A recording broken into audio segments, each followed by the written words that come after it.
When I tell people I drove out to Oklahoma looking for peace, they usually laugh. Like anyone actually finds peace in this world anymore. But I meant it. I wanted that old kind of quiet. The kind that seeps into your bones when the only sounds are wind pushing through corn stalks, the low rumble of cattle in the distance, maybe a barn door creaking like an old man waking up from a nap. I'd spent too many years buried in paperwork and flight reports in Washington. Too many nights answering 2 a.m. calls about pilots who forgot to file flight plans. I didn't want meetings, emergencies, or engines. I wanted rest. What I got instead was chaos with a side of diesel fumes. The moment I turned onto the dirt road leading to my father's old farm, the kind of peace I'd imagined shattered under the roar of bulldozers. Beeping trucks, metal scraping earth, men shouting over engines. It was like someone had decided to throw a construction convention right in the middle of my pasture. My boots sank into deep tire ruts that carved across the land I grew up walking barefoot on. Bright orange stakes dotted the field in neat little rows, like someone had tried to play tic-tac-toe on my soil. And then I saw her, Linda Harris, president of the HOA, arms crossed, sunglasses flashing in the sun like a villain making her big entrance. Behind her, workers were spraying long white lines across my cornfield, straight and perfect. At first, I honestly thought it was a joke. I even laughed under my breath. What's next, I thought. Linda launching direct flights to Dallas right behind my barn? But the longer I looked, the clearer it became. This wasn't another pointless HOA beautification project. No, this was something else. Something much bigger. They weren't paving a road. They were building a runway, on my land. And that was the moment I knew. They had no idea who they were dealing with. When I first arrived, I thought maybe I'd taken a wrong turn. The mailbox still had my dad's name half faded on the side. The same old tin rooster we nailed to the fence 20 years ago was still wobbling in the wind. The barn leaned a little more to the left than I remembered. But it was home, or at least it used to be. The air should have been calm, the kind that hums with bugs and sunlight. Instead, it buzzed with machinery and voices. I'd left D.C. for rest, not a construction site. Running the Federal Aviation Administration isn't exactly a job that lets you breathe much. I'd been ready for a week of fishing, sweet tomatoes from the garden, maybe a nap under the oak tree out back. But instead of cicadas, I got concrete mixers. At first, I thought maybe the county was fixing the road again. Oklahoma asphalt cracks faster than a dry creek bed after a storm. But when I saw orange cones planted inside my pasture, right next to the cattle pen, my gut told me this wasn't county business. This was HOA business, and that's the worst kind there is. I parked, got out, and leaned against my truck, just watching. A few men in neon vests were hammering stakes into the ground. Another one held a clipboard like he was designing the next Pentagon. They didn't even look at me. The guy whose land they were tearing up. And that's when I heard it. That voice I'd hoped I'd never hear again. Well, well, Linda Harris said, strutting toward me like she owned the place. Look who finally decided to show up. We've been making improvements while you were away. Improvements? I repeated, half laughing. Funny, I don't remember approving any. She smirked, lowering her sunglasses just enough for me to see the challenge in her eyes. John, progress doesn't wait for anyone. This community is moving forward. If you want to stay stuck in the past, that's your choice. But don't get in our way. I almost asked her what exactly they were building, but I didn't.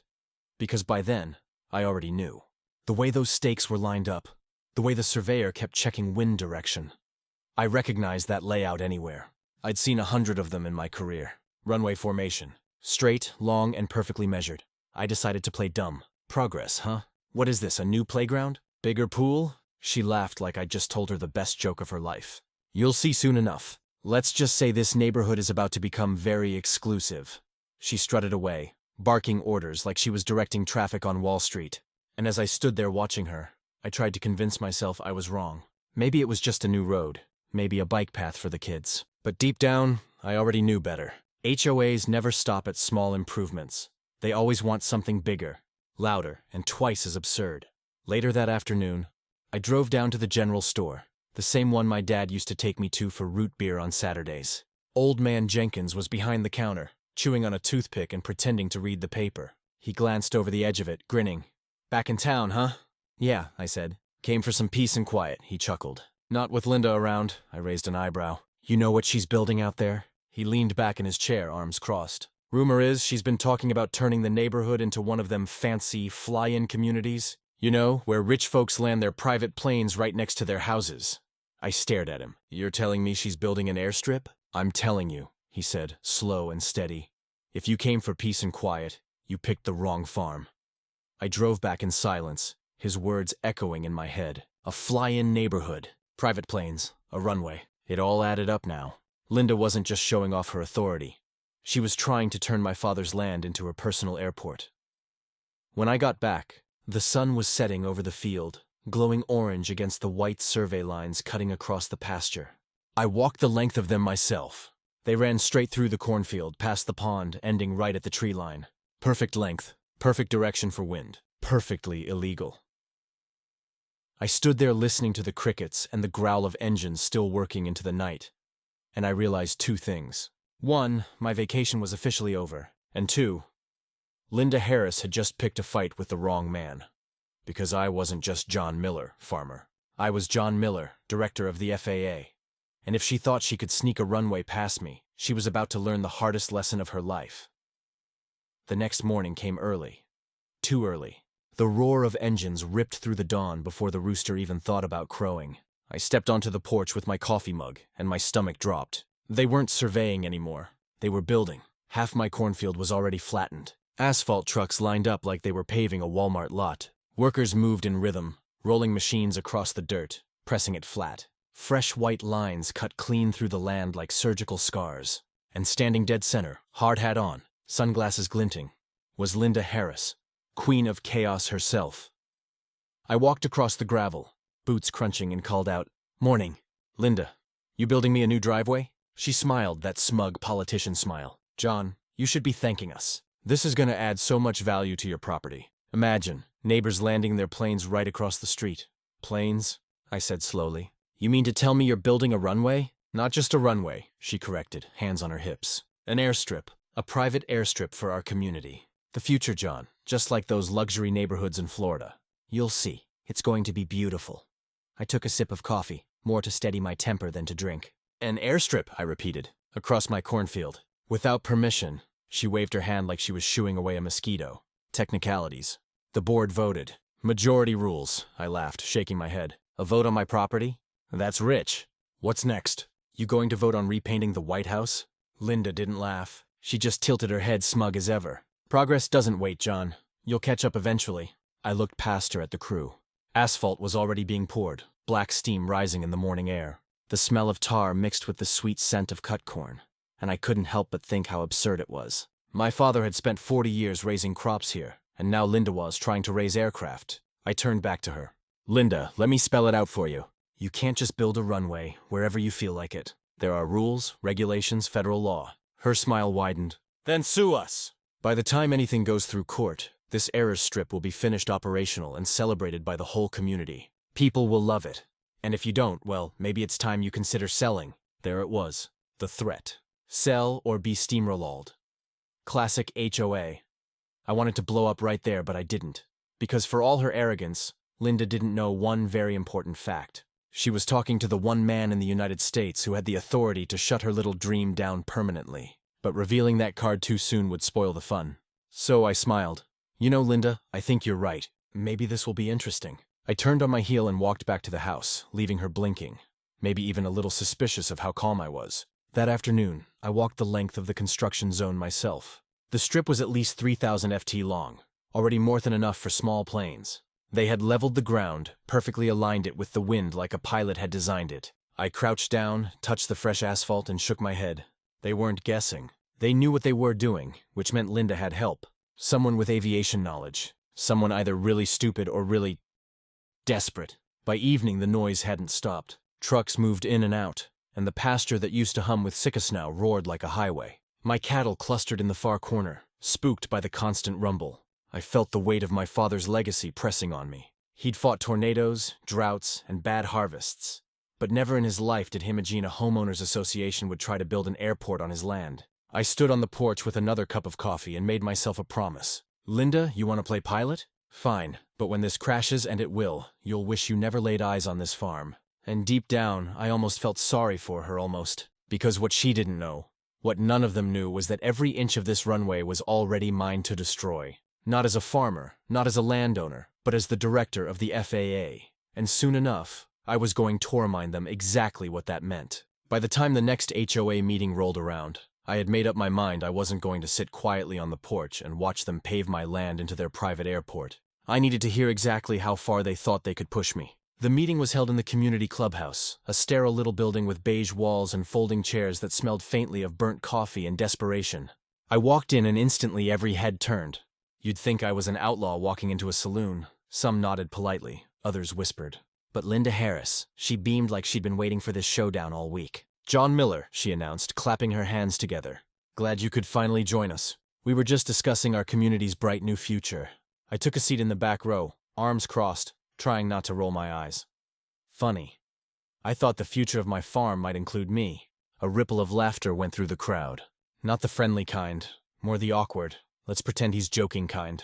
Linda raised a hand for silence. "John, no one is trying to exclude you," she said sweetly, though the venom was obvious. "We're simply moving forward with what the majority has decided. Progress requires vision, sacrifice, and leadership." I leaned forward. Leadership is one thing. Bulldozing federal property without permission is another. That made a few people shift in their seats. Linda didn't flinch. She slid a stack of papers onto the podium like she was dealing cards in Vegas. The community voted 73% in favor of developing the area strip. The numbers don't lie. The numbers don't own my land. I shot back. A man in the front row, a retiree with too much cologne and not enough common sense, snorted. "If you don't like it, sell and move. Someone else will appreciate the vision." Vision. That word was getting tossed around like confetti. I pictured Linda lying awake at night, dreaming of planes descending into her little kingdom, HOA bylaws fluttering like flags in the wind. The whole thing would have been hilarious if it wasn't happening on my property. I stood up, pulled the deed to the farm from my jacket, and held it high for everyone to see. This isn't just a piece of paper. This is proof that my father bought and owned this land long before any of you thought of putting up vinyl fences and neighborhood watch signs. You don't get to vote your way onto my property. Silence. For one brief, glorious moment, I thought maybe I had gotten through. Then Linda smiled. That smile, the one that makes you want to check your wallet and your sanity at the same time. "John, we appreciate your sentimentality, but the world doesn't stop for nostalgia. This era strip will benefit everyone. Higher property values, new opportunities, more prestige. You should be thanking us." I laughed sharp and bitter. "Prestige? You're pouring asphalt across a cornfield. This isn't prestige, it's insanity." That broke the tension. Half the room chuckled. A few even clapped softly as if they'd been waiting for someone to say it. But Linda slammed her hand on the podium. "Enough." Her voice cracked like a whip. "This project is happening, and if you don't cooperate, we will find you for every obstruction, every delay, every so-called violation you cause. The HOA has authority, Mr. Miller, and you will respect it." I stepped closer to the podium, lowering my voice, but making sure everyone could hear. "Linda, let me explain something. You might be able to bully neighbors into repainting mailboxes or cutting their grass a half-inch shorter, but when it comes to airspace and runways, you're not in charge. Not even close." Her eyes narrowed. For the first time, a flicker of uncertainty crossed her face. "Is that a threat?" she asked. "No," I said, smiling coldly. "That's a fact." The room buzzed. People leaned toward each other, whispering. Linda banged her gavel on the table like she was presiding over a courtroom. Meeting adjourned. Everyone out. Chairs scraped against the floor as people shuffled out, whispering louder now. Some avoided my gaze. Others gave me the tiniest nods of encouragement, like maybe they were tired of Linda's reign, but too scared to say it. I didn't move. I just stood there, staring at her, waiting. She finally looked up, her face tight. "You're making a mistake, John. We're too far along.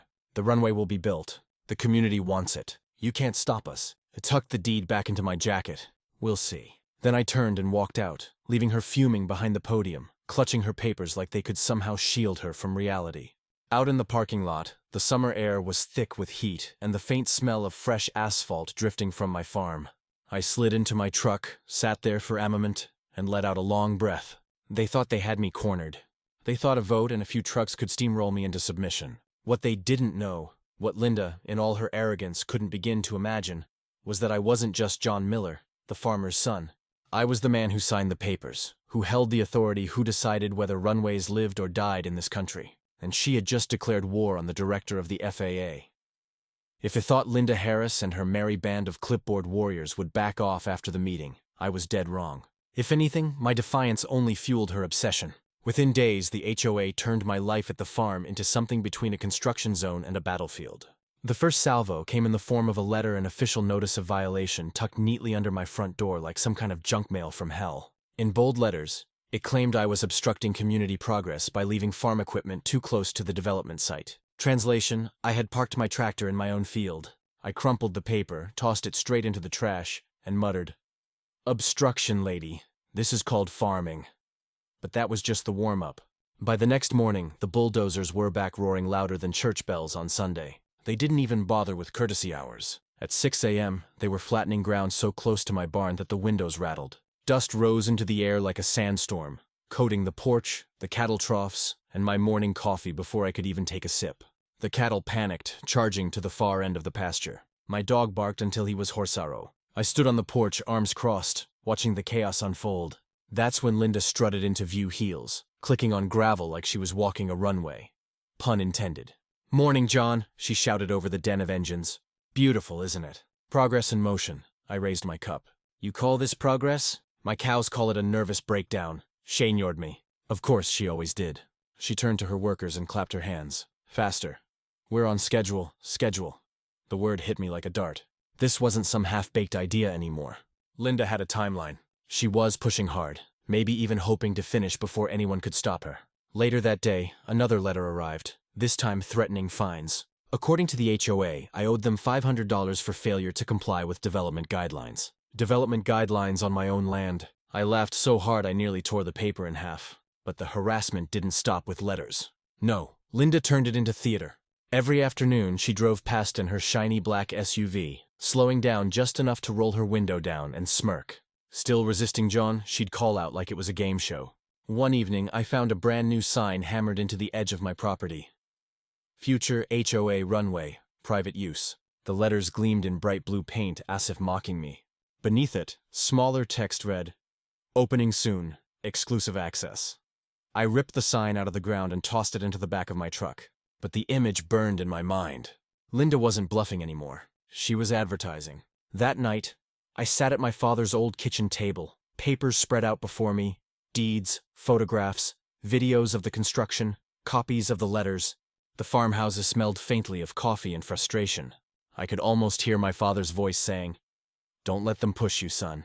Millerland is Millerland." But I wasn't just a miller. I was also director of the FAA, and Linda was practically writing me a handbook on how to bury her project. Still, I didn't reveal my secret, not yet. Because there's something deeply satisfying about letting an enemy dig their own grave while they laugh at you. Days blurred into a routine of harassment. More letters, more noise. One morning, I woke to find bright orange cones lined up across my driveway, blocking me from leaving. HOA safety measures, according to another notice. I moved them aside with my truck bumper one by one, leaving a trail of crushed plastic behind me.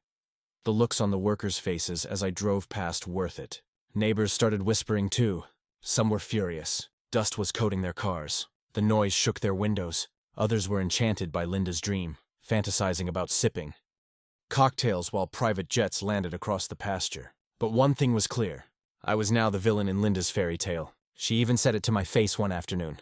"You're standing in the way of history, John," she snapped, blocking my path with her clipboard like it was a sword. "People will remember you as the stubborn old man who tried to kill progress." I leaned in, smiling just enough to make her uneasy. "Or maybe they'll remember you as the woman who tried to build a runway on the wrong man's land." She flinched just for a second, then recovered. "You'll regret this." I let out a chuckle. "Linda, you have no idea how much fun I'm having already." That night, as the bulldozers roared and the dust rolled in through my windows, I stood outside staring at the half-built strip of asphalt cutting across my pasture. To anyone else, it looked like progress. To me, it looked like a trap, and Linda Harris was sprinting straight into it. I whispered into the hot Oklahoma night, "Keep digging, Linda. You're almost there." Because soon the real storm was coming, and it wouldn't be dust and noise. It would be the full weight of federal law crashing down on her little empire.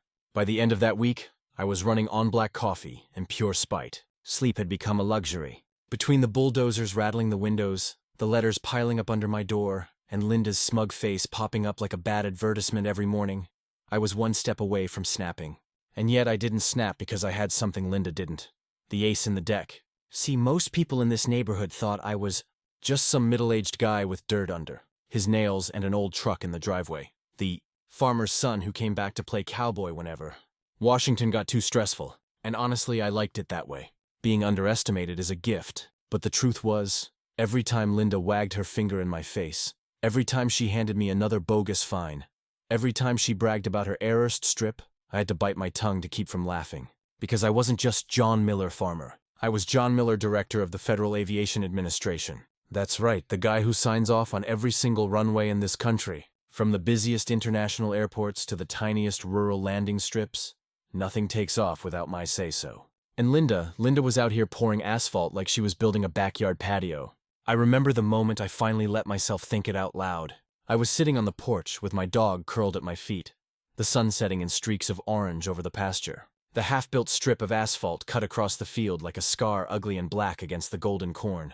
I sipped my coffee and muttered, "You picked the wrong farm, Linda. You didn't just trespass on my land. You trespassed into my jurisdiction."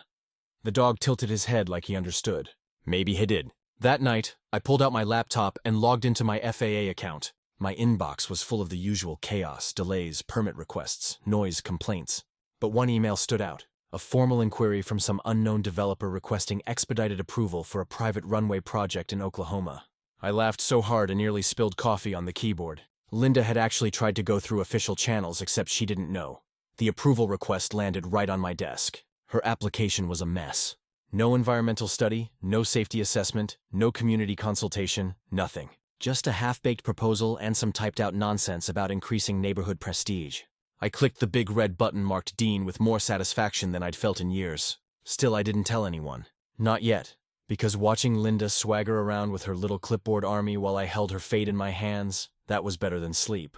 The next day, she cornered me again near the barn. "You're making this harder than it needs to be," she said, lips pursed tight. "If you cooperate, I might even name a hangar after you."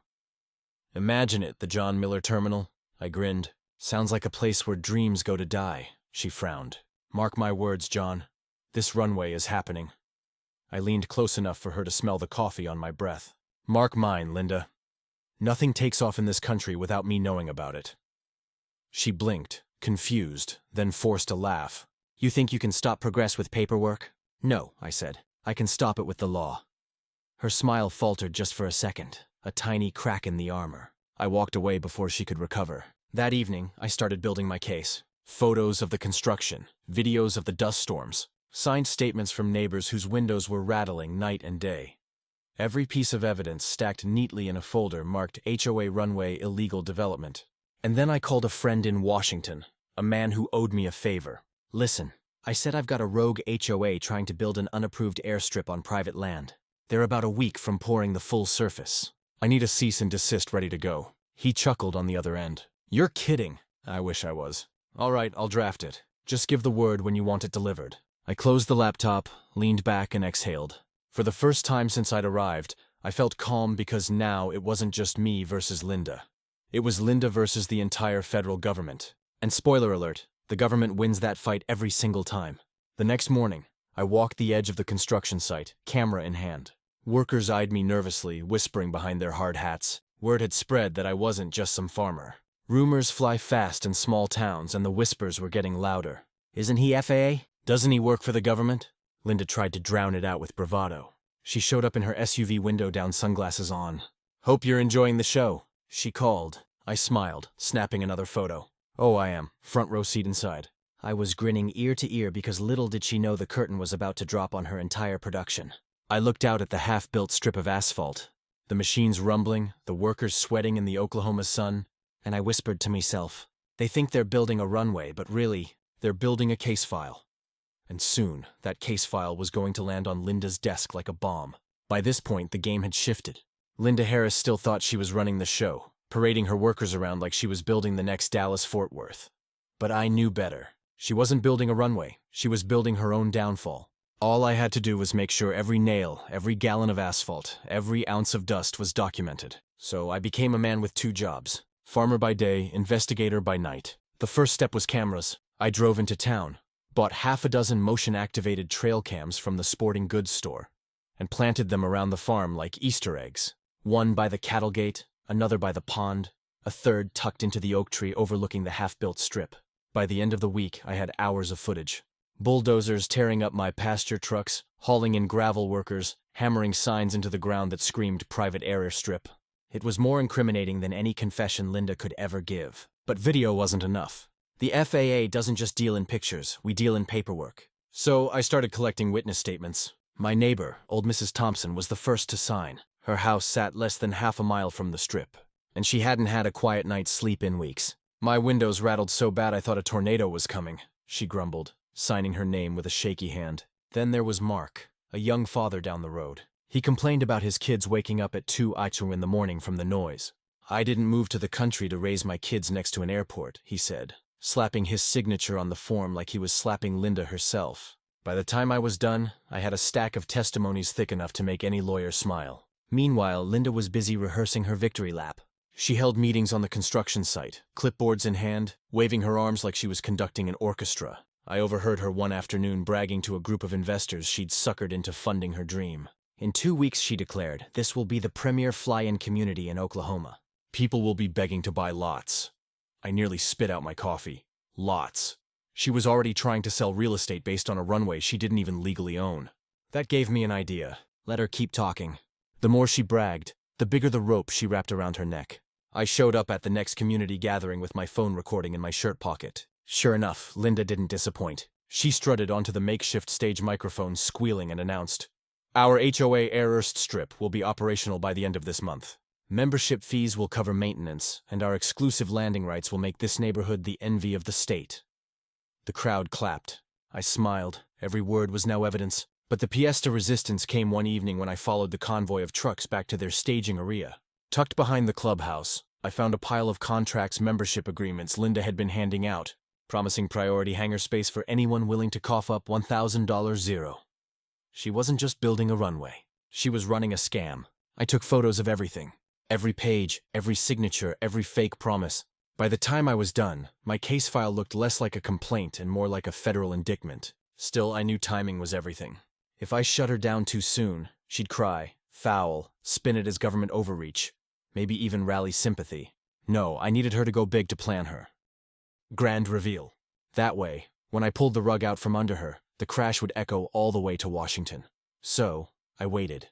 And the opportunity came faster than I expected. One morning, a glossy flyer appeared in every mailbox in the community. Big bold letters, grand opening, a private runway, ribbon-cutting ceremony, champagne reception, live demonstration flight. The audacity nearly knocked me over. Linda wasn't hiding anymore. She was inviting the whole town to watch her crown herself Queen of the Skies. I laughed until my sides hurt. Then I stapled the flyer to my case file and made one last phone call. Yeah, I told my contact in Washington. She's hosting an opening. Get the paperwork ready. I'll need the cease and desist order in my hand by next week. He chuckled. You're actually going to let her throw a party before you shut it down? Oh, absolutely, I said. The bigger the stage, the harder the fall. That week, I doubled down on preparations. Cameras checked, witness statements organized, photos labeled. Even the cattle seemed to sense something was coming. They clustered near the fence, watching the half-built runway like it was some alien invasion. At night, I sat on the porch, the Oklahoma heat still clinging to the air, and thought about my father. He used to tell me, "Son, when someone's digging themselves a hole, don't take away the shovel." Linda wasn't just digging a hole. She was paving it, painting lines on it, and selling tickets to watch it happen. And soon, the whole town was going to see what happens when arrogance tries to take flight without clearance. The morning of the grand opening dawned hot and sticky, the kind of Oklahoma heat that melts asphalt and tempers alike. I stood on the porch with my coffee, watching a parade of SUVs snake their way toward the half-finished airstrip. Banners fluttered in the wind strung between hastily erected poles. Welcome to the future. The irony wasn't lost on me. They were celebrating a future that was about to be canceled before it even took off. I dressed plain jeans, boots, a faded ball cap. I wanted to look like what Linda thought I was, just another cranky farmer. I tucked my FAA badge into my jacket pocket, feeling its weight like a secret weapon. By the time I reached the site, it looked less like a construction zone and more like a county fair. Folding chairs lined up in neat rows. A red ribbon stretched across the blackened strip of asphalt. There was even a table of champagne flutes sweating in the heat, as if bubbles could distract from the stench of tar. Neighbors milled around, some genuinely excited, others whispering behind their hands. Investors in suits fanned themselves with the glossy brochures Linda had printed, brochures that promised exclusive air access, premium hangar space, and sky-high property values. And then there was Linda. She strutted across the stage in a crisp white blazer, microphone in hand, her sunglasses reflecting the crowd like a pair of mirrored shields. Behind her, a banner read, HOA, Private Runway, Opening Day. She tapped the mic, cleared her throat, and let that voice of hers, half charm, half command, spill out across the pasture. Ladies and gentlemen, today marks a new chapter in our community's history. No longer are we just another neighborhood in Oklahoma. No, we are pioneers, visionaries, leaders in progress.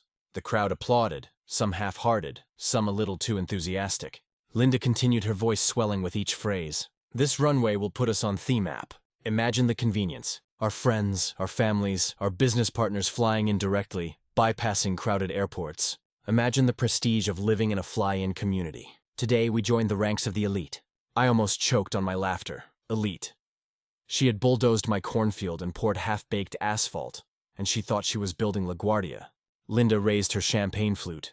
To progress, to vision, to the future of our neighborhood. Glasses clinked, cameras flashed. Investors smiled like they just bought beachfront property in Arizona. But the grand finale was yet to come. With a dramatic flourish, Linda gestured to Thesky. And now to christen our new runway, we welcome our first demonstration flight. Heads turned upward. Sure enough, a small twin-engine plane circled above, dipping its wings in salute. The crowd oohed and ahead as it lined up with the strip. Linda spread her arms wide, soaking in the applause. History is landing here today. That was my cue. I stepped forward from the crowd, the hot sun beating down on the brim of my cap. My boots crunched on the gravel as I made my way toward the stage. At first, no one noticed. Then whispers spread, neighbors nudging each other, investors frowning. By the time I reached the ribbon, all eyes were on me. Linda, I called out, my voice steady. You might want to hold off on the champagne. She blinked, thrown off for the first time all day. John, this isn't the time. Actually, I interrupted, pulling the badge from my pocket, holding it high for everyone to see. This is the perfect time. Gasps rippled through the crowd. Cameras zoomed in. The FAA emblem gleamed in the sunlight. My name is John Miller, I said loud enough for the circling plane to hear, and I am the director of the Federal Aviation Administration.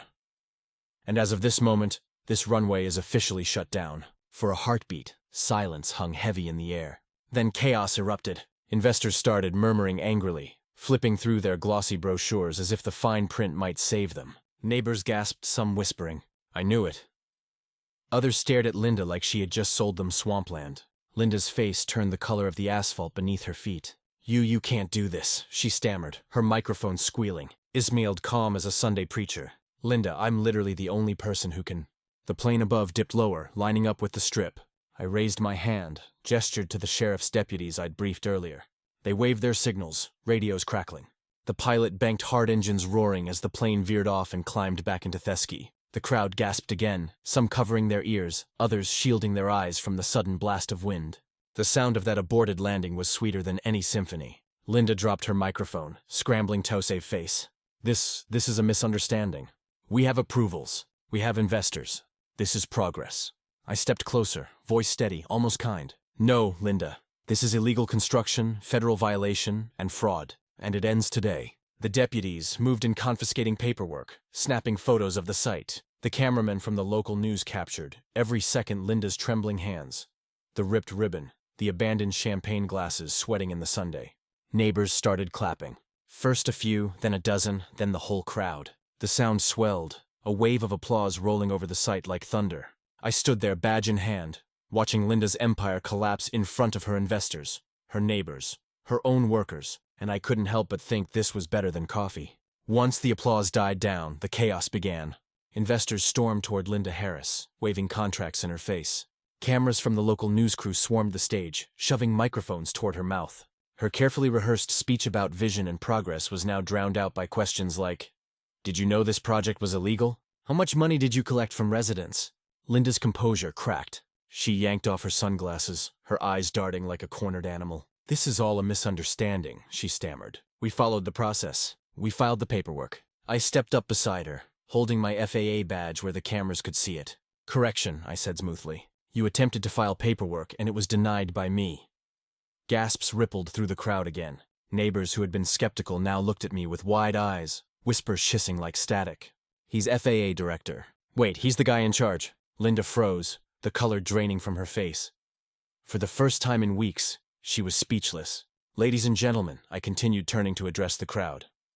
This so-called runway violates federal aviation regulations, environmental standards, and basic property rights. It is unsafe, unauthorized, and absolutely illegal, and as of today, it is officially shut down. The deputies I'd called in earlier stepped forward, handing me the cease and desist order stamped with the FAA seal. I unfolded it slowly, deliberately, letting the cameras capture every word. Then I handed a copy to Linda. She snatched it with trembling hands, scanning the first line. Her lips moved silently as she read, "Effective immediately. All construction and operation of unauthorized runway activities are prohibited. Violations will result in fines, demolition orders, and potential criminal charges." The paper slipped from her fingers, fluttering to the ground like a white flag. The crowd erupted again. Some cheered, some booed, but one thing was certain. Linda's dream of glory had just crash-landed in front of everyone. "John, please," she whispered suddenly, soft, suddenly human. "We can work something out. We can negotiate. This community needs this project." I cut her off with a smirk. "Linda, the only thing this community needs is peace and quiet, and maybe a good night's sleep without bulldozers rattling their windows." Laughter rippled through the crowd. Even the deputies cracked smiles. But I wasn't finished. Oh no, this was the part where the hammer truly fell. I turned back to the investors. "For those of you who were misled, the FAA will be opening a formal investigation into fraudulent claims made by the HOA board. Any contracts you signed promising hangar space or runway access are null and void. You may wish to consult your attorneys." The investors' faces darkened, their anger now fully redirected at Linda.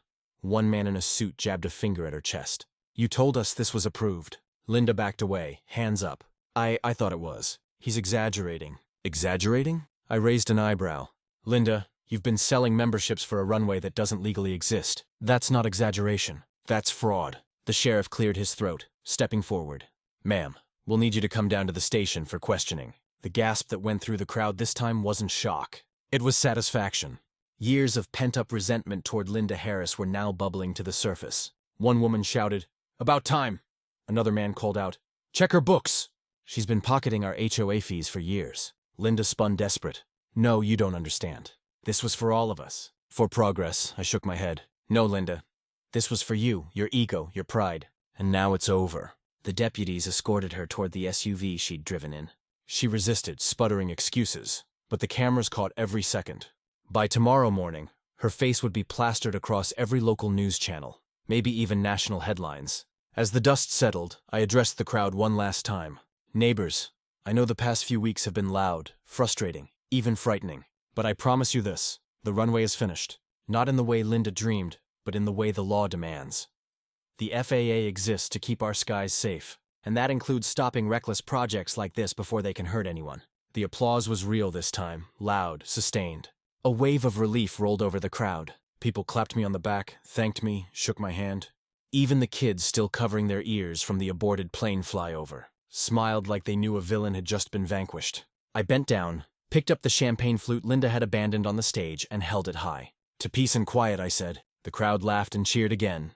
And for the first time since I'd returned to the farm, I felt the tension lift. The runway was dead. The scam was exposed. And Linda Harris, queen of the HOA, had just been dethroned in spectacular fashion.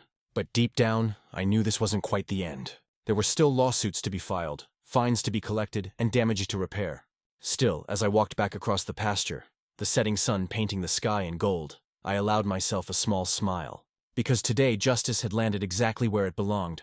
And Linda, she had just taken the roughest landing of her life. The days following the so-called grand opening felt like a storm clearing after weeks of choking dust. For the first time in months, the air over my father's farm was quiet again.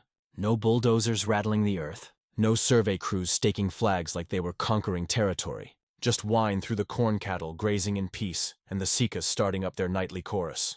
It felt like the land was breathing again. But for Linda Harris, the storm was only just beginning. The very next morning, the local news aired footage of her meltdown on live TV. The headline was brutal. HOA president exposed an illegal runway scheme.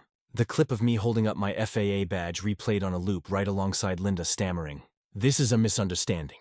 By noon, the video had gone viral on social media. Memes popped up with captions like "runway, more like runaway." Neighbors who once feared Linda now found their voices. At the emergency HOA meeting that weekend, members lined up at the microphone to air grievances she had buried for years. One accused her of pocketing landscaping fees. Another claimed she finded them for a mailbox color that wasn't even against the rules. By the end of the meeting, the board voted unanimously to remove her as president. I didn't attend. I had no desire to sit through another one of their circuses, but I heard the cheer that went up when the gavel came down. Meanwhile, the FAA investigation moved swiftly. The cease and desist order had frozen all activity, and the legal team in Washington wasted no time piling on the charges. Unauthorized construction, environmental violations, fraudulent claims. Each one came with fines that could bankrupt a small corporation, let alone a suburban HOA. Investors scrambled to salvage what they could. Some threatened lawsuits, others simply disappeared, pretending they'd never touched Linda's pet project. But the contracts, the glossy brochures, the video of Linda bragging about exclusive air access, all of it was in my file, and all of it was now evidence. As for the runway itself, demolition crews arrived within a week. They tore up the half-laid asphalt, hauled away the debris, and filled the scar in the field with fresh soil. By the time they were done, the land looked almost normal again, except for the faint black lines still peeking through the dirt, like the ghost of Linda's failed dream. I stood there one evening, hands in my pockets, watching the sunset glow over the patched earth. My father would have shaken his head, maybe laughed, maybe cursed, but I knew one thing for sure. He would have been proud that the farm had survived just like it always had. The neighbors stopped by more often after that. Mrs. Thompson brought over API to thank me for the first quiet night's sleep she'd had in months. Mark from down the road offered to help mend the fence where the bulldozers had knocked it loose. Even old man Jenkins, never one for sentiment, tipped his hat and muttered, "Good work, son." About time someone clipped Linda's wings. I appreciated it, but I didn't do it for thanks. I did it because it was the right thing. Because no one, not even the most arrogant HOA president in Oklahoma, gets to bulldoze their neighbors' lives for the sake of ego. And yet I couldn't resist a little irony. Sitting on the porch with my dog at my feet, I chuckled to myself. All I wanted was a week off, I said out loud. Instead, I ended up shutting down the shortest-lived airport in America. The dog wagged his tail. Maybe he got the joke. In the weeks that followed, life settled back into a rhythm. I mended fences, replanted corn, and even managed to sneak in that nap under the oak tree I'd been dreaming about. But every time a plane passed high overhead, glinting silver in the sunlight, I thought about Linda Harris. Somewhere she was probably still fuming, still convinced she'd been robbed of her legacy. Too bad for her. The only thing that ever really took off was her arrogance, and it crash-landed faster than she could say progress. At the end of the day, this story isn't just about an HOA trying to build a runway. It's about something bigger. Pride, greed, and the blindness that comes from believing rules don't apply to you. Linda Harris thought she could bulldoze her way to prestige, that she could shout down opposition, that a majority vote could override common sense. But the truth is simple. No amount of arrogance can outfly reality. Life has a way of humbling us. Sometimes it's a failed project. Sometimes it's a confrontation we never expected. Sometimes it's a reminder that power without responsibility always collapses. My father used to tell me, "Sunland remembers. It knows who respects it and who abuses it." Watching the bulldozers tear up the runway, I realized he was right. To anyone listening who's ever faced a bully, whether it's an HOA president, a boss, or even a neighbor, remember this. You don't have to shout the loudest to win. Sometimes patience, preparation, and truth are the sharpest weapons you can carry. So tell me in the comments, have you ever dealt with someone like Linda Harris? How did you handle it? And if you enjoyed this story, hit that subscribe button, because trust me, there are plenty more HOA dramas waiting to take